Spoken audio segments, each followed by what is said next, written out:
прибыли на место.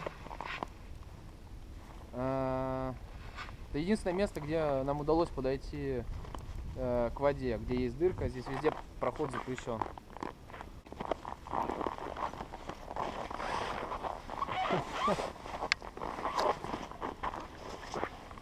Не разбей машину. Это выдохнули.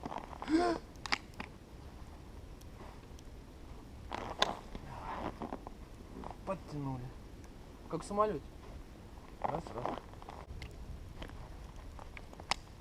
Yes?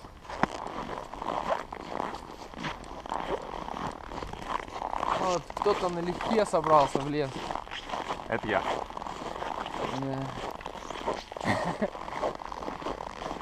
А кто-то, как всегда, все свое ношу с собой.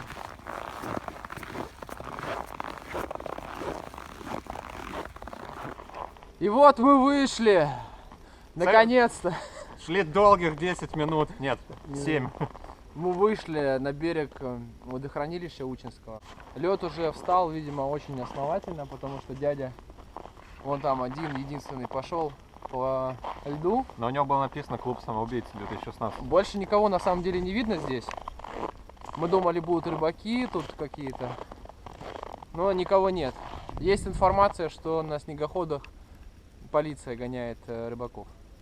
А мы пойдем дальше на место нашей предполагаемой стоянки. А мы продолжаем свой маршрут по лесу. Январь, минус 20. Мы вдвоем в походе с Сашей. Идем вдоль Учинского водохранилища. Вот такие дела. Доставай, Сань, компас, доставай карту. Вот. Слушай, я не могу разобраться. И посмотри время на айфоне. Время 13:50. Мы углубились в тайгу. Да, это Забайкалье. Вот Байкал слева. Да, А справа Тибет. Неправда. Саяна там справа. Вот. Кабардино-Балкария, в общем. Ближайший поселок где-то приблизительно в 150 километрах там. Милях. Морских милях. Ладно, Вот. пошли. Да. Мы видели следы диких зверей, собаки, человека. Вот опять медведь еще. Ну, один медведь идет уже за Медведь, нами. уходи, мы с тобой уже общались. Смотри, черное какое дерево, Сань. Это Black Glama дерево. Это Лухари Эдишн. Ну вот мы двигаемся уже по лесу. По нормальному, где нету никаких тропинок. Да, у нас есть компас. Что там, Сань, показывает компас? Север там, хотя по факту он сзади. Да подожди, он сейчас придет, Да смотри. мы охереем так ждать каждый раз. А это компас, а ты как хотел? Я хотел, чтобы ему сразу показал и координаты дал. И еще где кафе блин. Видишь, он разворачивается. Все. Все нормально. В общем, мы уходим от водохранилища в лес, где нет тропинок, где нам не повстречается никто. Хотя нам, честно говоря, на тропинке еще никто не повстречался. Как мы ушли от поселка, не было ни одного встречного человека, ни догоняющего, ни рыбаков, никого мы не видели. Но мы решили еще углубиться уже в такую вот непролазную, как я вижу сейчас, чащу, потому что здесь навалены деревья и пройти пока не очень ясно как. Я предлагаю, может, справа обойти вот здесь. Больше драмы. Мне кажется, очень мало драмы в том. Сань, надо вот здесь справа пройти, потому что мы здесь не пройдем. Вон там. И здесь похоже больше как на тропинку. А там ниже пролаз. Пойдем налево, да, согласен. Мы встали на стоянку. Мы выбрали место себе.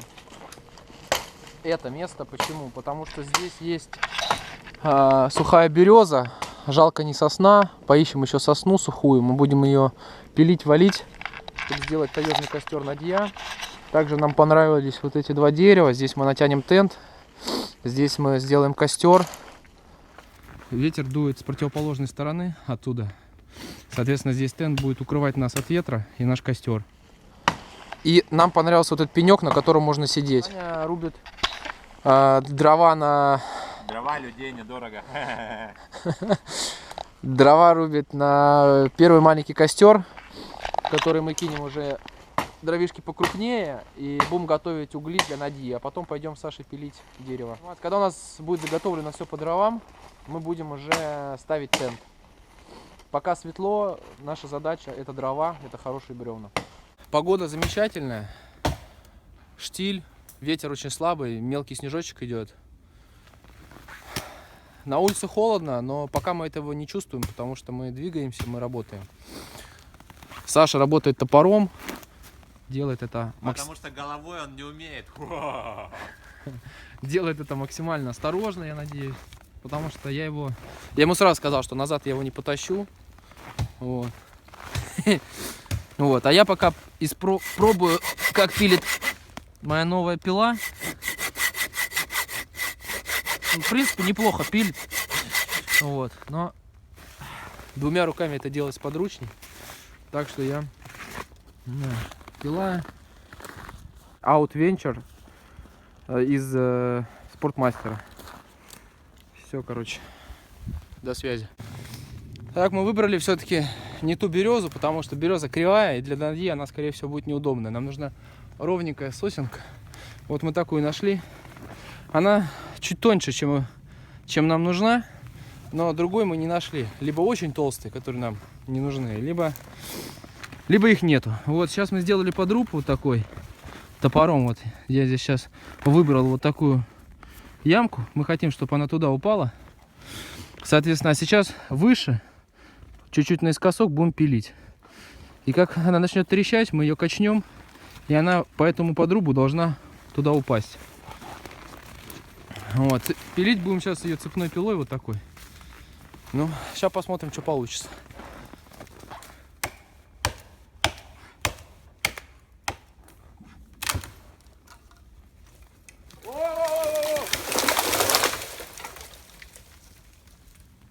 Победа! Обед будем готовить на костре. Надю мы не скоро сделаем.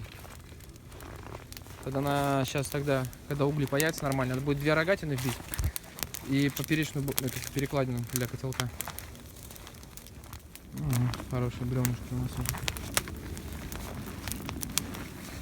Что, Сань, пойдем пилить? Конечно, пойдем. В 3 местах. Попилим, конечно, без проблем. Это очень увлекательно. Но темнеет уже, конечно. Ну что, Александр, я поздравляю. Сосна была удачно спилена. Дальше она была распилена на 3 вот таких 2-метровых каждых бревнышка хорошие, сухие. Вот, рубили топором вот здесь. Здесь пилили пилой.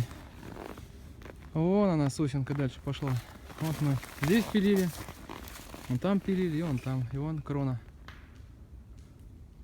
А комет здесь, соответственно. Все. Сейчас пойдем покатим. Лесоруб Денис или лесоруб Александр. Валим лес недорого. Подмосковье. Желательно Рублевка и пятачок между Рублевским шоссе и Новой Ригой.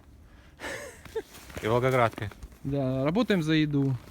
Мой шандон минимум, а лучше Дом Периньон, черная икра, красная, осетрина, омары. Но пока не ели ничего. Голодный? Нет. А я вот уже... Знаешь, как я был голодный, сейчас поработал, опять не хочу есть. Да. Как в спортзале. Знаешь? Ладно, давай дальше поработаем. Может, и есть не надо будет. Вот они напилены. Бревна лежат уже на своем месте для Нади. Готовятся уголечки. Саша, который не замерз и не хочет есть. Настоящий выживальщик. Но я думаю, что нам бы неплохо и покушать. Лес достаточно кажется разряженным, но ходить по нему очень сложно. Повсюду, как видно, да, наваленные деревья, кусты, это все в глаза лезет. Ходить очень тяжело. Вот мы сейчас у себя здесь расчистили всю поляну.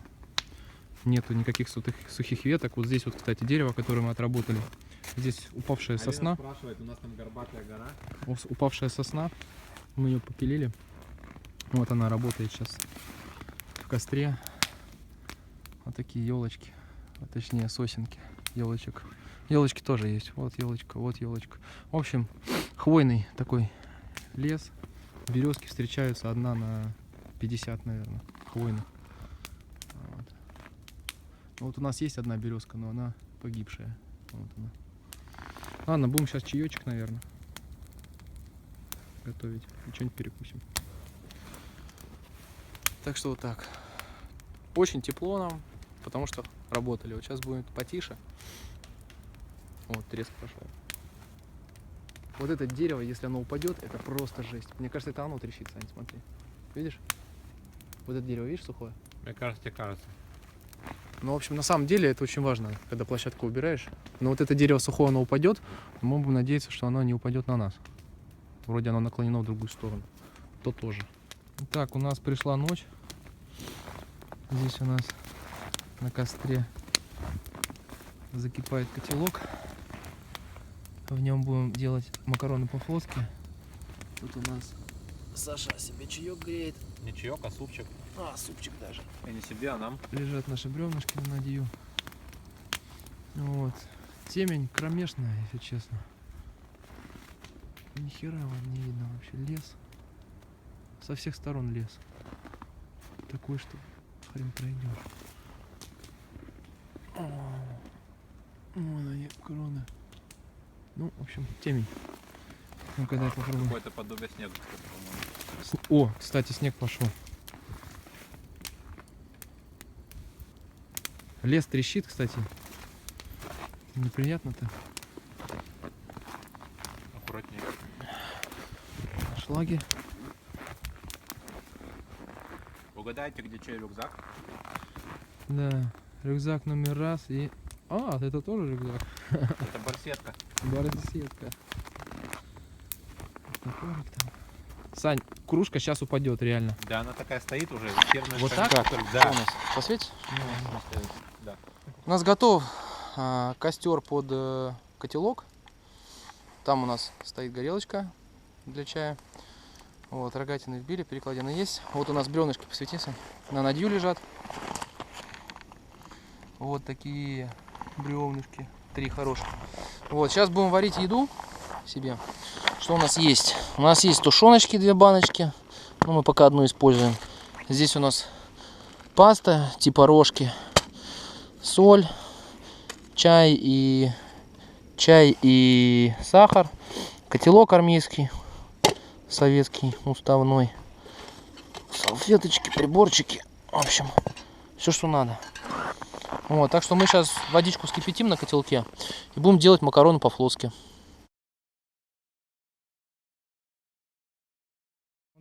Сейчас мы делаем таежный костер, называется надья. Затесываем вот так бревна. Потом мы их совместим. И в местах соприкосновения, где нет коры, мы будем зажигать 3 костра маленьких. И вот она должна будет... Ух, прям в iPhone отлетела щепка. Она будет загораться вот в этих местах как раз. Одно мы затесали бревно уже. Сейчас затесываем. Что мы делаем? Мы 2 бревна эти подняли над землей немножечко, чтобы был доступ воздуха. Затесали топором примыкание 2 бревен, чтобы растопилось. И вот эта щепа, которую мы сняли топором, она же и поступила нам растопкой для первого костра. Вот здесь мы должны 2-й костер побыстрее, кстати, Сань, разводить. И 2-й и 3-й костер. А потом сверху мы зачешем, наверное, не знаю как. Затесывать будем топором то бревно и положим его сверху. И, соответственно, предполагается, что здесь между вот этим деревом и еще одним деревом будет тент, лежанка, и надья будет работать туда и греть в ту сторону. Соответственно, ветер у нас в эту сторону, чтобы он не попадал нам под тент. Так, а тут у нас халтурка небольшая. Мы решили зажечь. Как это называется? Это растопка в 7-м континенте за 79 рублей куплена. Ну-ка. Ну, типа для мангалов, все дела, я так подозреваю.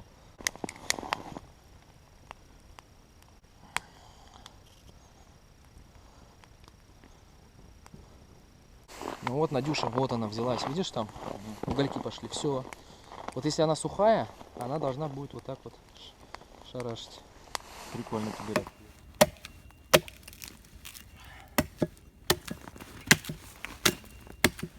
Вот у нас два костра на переднем плане и на заднем. Собственно, вот это Надя. Вот. А это скоро будет продолжение Нади. Ну а там наш старенький костер. Старенький, но хороший, четкий. Как у нас разгорелся уже. Сейчас жертву будем приносить. На полный этот посадим. Такие дела. Установили сейчас третье бревно. Пока что оно идет на подпорках, чтобы был воздух. Как только третье бревнышко у нас возьмется, то мы эти подпорочки, вот эти палочки уберем. Где-то полчаса она уже горит, может быть даже чуть больше. Посмотрим, как она себя будет вести. Все ли мы правильно сделали. Саша там поддерживает огонь на первом костре, на всякий случай дежурный, если вдруг потухнет Надя, чтобы у нас тут было тепло. Освещение. Ну, волки, они спрашивать не будут нас. И костер им не помеха. Это все миф, что они боятся. Упал топор. Миф, что боятся волки. Огня ни хера они не боятся. Дикие животные огня не боятся, потому что у них в генах пожар лесной. Вот. Они как бы, конечно, огонь не любят. Но если они видят, что это не лесной пожар, то они огня не испугаются. Вот так. Ну, в общем, посмотрим, что с Надей. Вот у нас готов наш таежный костер Надя. На всю длину. Такие бревна.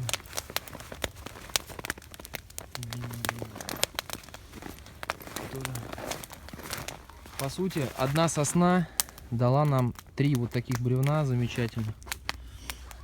И там еще осталось 1-2 бревна, которые на утро, на раннее можно тоже спилить. Вот, еще у нас тут один костер есть. Фляжку отогреваем, потому что фляжка замерзла. Вот такой костерчик. Мы опустили бревно. Убрали подпорки. Теперь Надя вышла в режим, который нужно. Правда, сверху горит смола. Она долго выделялась, потом Прям реально вспыхнула. смола, могу показать. Да, она вспыхнула. Она кипит, как нефть, как битум. Здесь у нас то, что нужно. Здесь идет очень мощное тепло, доброе, теплое. Вот отсюда, из этого экрана. В принципе, задача на сегодня выполнена. Добыта сосна сухая, распилена, сделан костер. Еда сварена. Надя получилась, она работает как нужно. Вот так она и должна работать. То есть она либо не горит совсем, либо где-то чуть-чуть горит. То есть она в таком вяло... Ой, пар идет на камеру. Перчатки у меня. Она где-то горит, где-то тлеет, но тепло дает очень мощное, очень такой огромный радиатор такой, который сушит. Вон, у меня перчатка, не знаю, будет видно на видео, нет, дымится вовсю. Вот, очень хорошо. Саша не почувствовал, у него оплавилось чуть-чуть. Оплавил подошву немного. Фляжка, между прочим, не закипит, не взорвется. А там, знаешь, там не сильно жарко. Вот, Я сейчас вот, ее вот. уберу. Вот, так что вот так. С таким костром можно смело. Ну вот эта Надя должна будет гореть часа 4-5. В принципе, без участия, без вмешательства даст 4-5 часов поспать. Соответственно, потом кладется следующее бревно и еще спишь. Часа 3-4, еще бревно и так далее. Вот. В принципе, за 2-3 замена бревна ты можешь выспаться полноценно 8-9 часов, 10 часов можешь поспать спокойно в лесу, и тебе тепло. Сейчас меньше стало стрелять, отлетали прям такие щепы огромные. Вот видишь, они сейчас тоже стреляют, но из-за того, что мы бревно на бревно положили, у них остался меньше намного зазор на вылет к нам. Сейчас это явно реже происходит. Так что вот так. Все хорошо. Ну вот мы пришли из этого леса. Вышли, нашли тропу. Нормально все. Вышли по своим следам просто. Снег был небольшой, поэтому не успел замести наши следы. Они были в лесу единственные. Поэтому мы по ним и шли. Вот. Сейчас вот нашли тропинку. Она явно наша. Я помню это бревно. Вот идем обратно. Там уже виднеются огоньки, цивилизация. Все нормально. Ух, какой корень. Ты посмотри, какой корень дерева, Сань. Ты видишь? Вот это корень. Оно упало прям. Вообще кром. Ну что, это победа. Это финал. Мы пришли к машине, она целая. Стекла на месте. Вроде бы закрыто. Но в ней горит свет, Сань. В машине горит свет. Интересная тема. Ну, я надеюсь, что никто не был. Просто мы забыли выключить. И аккумулятор, я надеюсь, не сел. Ну, днем могли не заметить. Вот. Сниму фонарик. Что вот мы добрались. Обратно мы шли в достаточно хорошем темпе. Достаточно быстро. Я думаю, что мы где-то за час, чуть меньше даже, минут за 40 вышли. 45 может быть. Да, а мне кажется поменьше. Это кажется, я смотрел по часам. Мы в 10 проверяли время, мы еще только вышли из леса. Мы по лесу шли еще. Это такой нежный голос в конце экспедиции. Нежный. Ну вот, в общем, тачка на месте. Саша жив. И палку нашел. Здоров. Здорово. Вот, палка у него, тут все нормально. Тачка покрылась таким инеем. Вот, но здесь уже все, цивилизация. Вон там какой-то поселок. Вот забор. Здесь водоохранная зона, водохранилище. Вот дыра, через которую мы залезли сюда. Вот она единственная дырка. Так здесь залезть достаточно проблематично. Зона санитарной охраны, проход и проезд запрещен. Такая колючая проволока, перелезть вообще без маза. Но добрые люди сделали дыру в заборе. Вот здесь, видимо, тоже была дыра. Смотри, здесь дыры были, их латают, смотри. Вот была дыра разрезана. Вот залатали. Сейчас вот эту не залатали еще. Сейчас, надеюсь, машина заведется и мы пойдем в Москву. На сегодня мы считаем экспедицию нашу оконченной. Вот, сходили. Экспедиция на Учинское, да? Водохранилище. Все, до новых встреч.